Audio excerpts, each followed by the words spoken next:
Tell me. Look at me and tell me how you feel. Right now. How I feel right now. Yeah. Tell me. I feel like a million different things and also like I'm whole for the first time since I knew left from right. I feel like you're the sun and I'm the moon and everything else is the stars in the sky that hold us together. I feel like I love you more than the ocean loves the shore. I feel like time has stopped for me and I could stay in this moment forever. Just you. Just me. Just us. And that's all we need to be. And I feel like as long as you're here, the earth could stop spinning and I'd still be okay. I feel safe. Oh. What? Don't say that. You just asked me how I. Shush. It's okay. I didn't mean oh in a bad way. I was just surprised. Why? You didn't know I love you? I think that was obvious a long time ago. To me, at least. He moves and the bench shifts ever so slightly. He moves to look at her face better. Her soft lines and moonlit frame. She's lovely and he can't have her, but here they are in this park and as much as he wants to tell her the truth he can't. That would break her heart, and it would destroy his. He wants more than anything to take her gentle hands in his own broken palms and scratched fingers and he wants to trace her in the sky, like a constellation so she'll never fade from view. He doesn't answer though. Don't you love me, too? She searches his face for an answer, but he has become like stone. He is unmoving. He stops breathing and becomes one with the bench.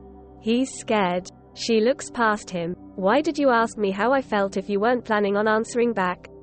What was the point? She leans into herself, arms crossed and face now cold against the warm frame of the moonlight. I'm sorry. He blinks against the dark and cool of night. I knew.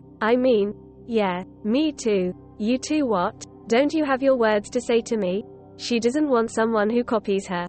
She doesn't want to be with a carbon copy of herself. If she wanted that, she'd talk to a mirror in a cave so she could hear the echo. She leans forward and almost shakes him by the shoulders, but stops when he begins to cry. Hey, what's wrong? Why are you? She's worried now. His shoulders shake and his body quakes like if someone doesn't do something he'll tremble into nothingness, drowned by his own tears. He cries quietly at first, trying to cover his tears with his sleeves because he's been told real men don't cry. And then he looks up and sees her watching so carefully and so worried and that makes him cry more. Louder and braver and sadder and all at once his eyes and heart are crying all the years he never could. Just not letting anyone see that he wasn't really made of stone and that he wasn't so hard to break. Just not letting the tears fall. Just not staying and instead running away so he could just not face the problems he had made. I'm sorry for everything. And he's now trying to regain composure but he just can't. She cups his face with her soft hands and tilts his rugged features towards her own and swipes away at the tears blurring everything she loves. Eyes, nose, lips, all marred by sadness incarnate. I can't tell you all I've done and I can't expect you to forgive me when you find out. I'm not the sun and I'll never be the light you need. I told you all these things to make you say how you feel right now, but what if everything I told you was a lie? Would you still think all those things you just said? He's not trying anymore, not trying to keep all his truths from coming back to get him in the end. He's tired of lying and getting what he wants. He wants to tell the truth and get what he deserves. What do you mean? His first instinct is to stand up and run, but he wills himself to stay. If this girl is worth fighting for, then he'll stay and tell her why he wants to leave. I'm someone who you wouldn't be sitting with right now if you knew who I was, really. 1 because I've lied to you for so long and 2 because. Because what? She keeps one of her hands in his hair, leaning forward so that their foreheads are touching ever so lightly.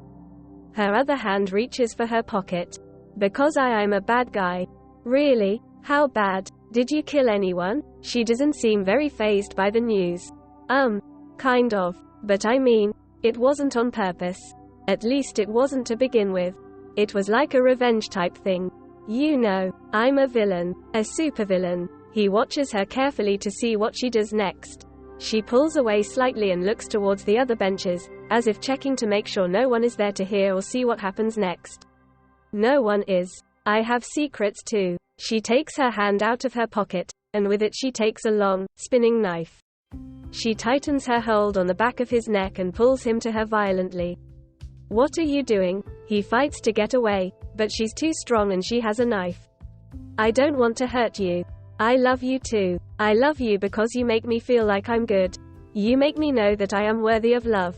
I'm the superhero. She smiles sadly. You know that now. I'm the superhero who you're always fighting and you're the supervillain. Now's the time for me to win and you to lose. You can't kill people anymore, and I'm the last person whose heart you'll ever break. She reaches to twist the knife at him, reaches to kill the beating heart she's ever loved no matter how she tries to tell herself otherwise.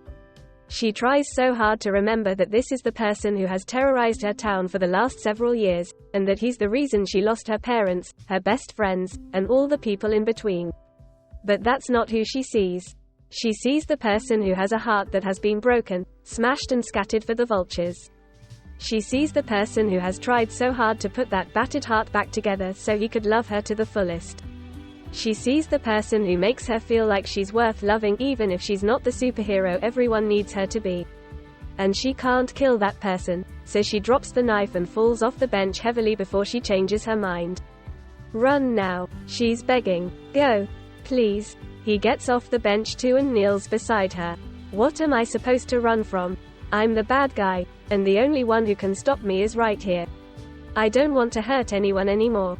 All I wanted was, like attention or something. A purpose. And I guess I thought my purpose was to be evil. I never thought I was good. I never thought I could be. Until I met you. I thought my fate was decided for me, but maybe that's not true. He knows it's not true. And now he's looking at her desperately, trying to see what she's thinking. Her eyes sparkle with tears and she can't get the words right to say what she's feeling right now, straight up. I don't want to kill you anymore. I don't want to die anymore. She puts the knife down on the ground and they look at each other. Will you? She blushes for the first time in ages, feeling like a schoolgirl again.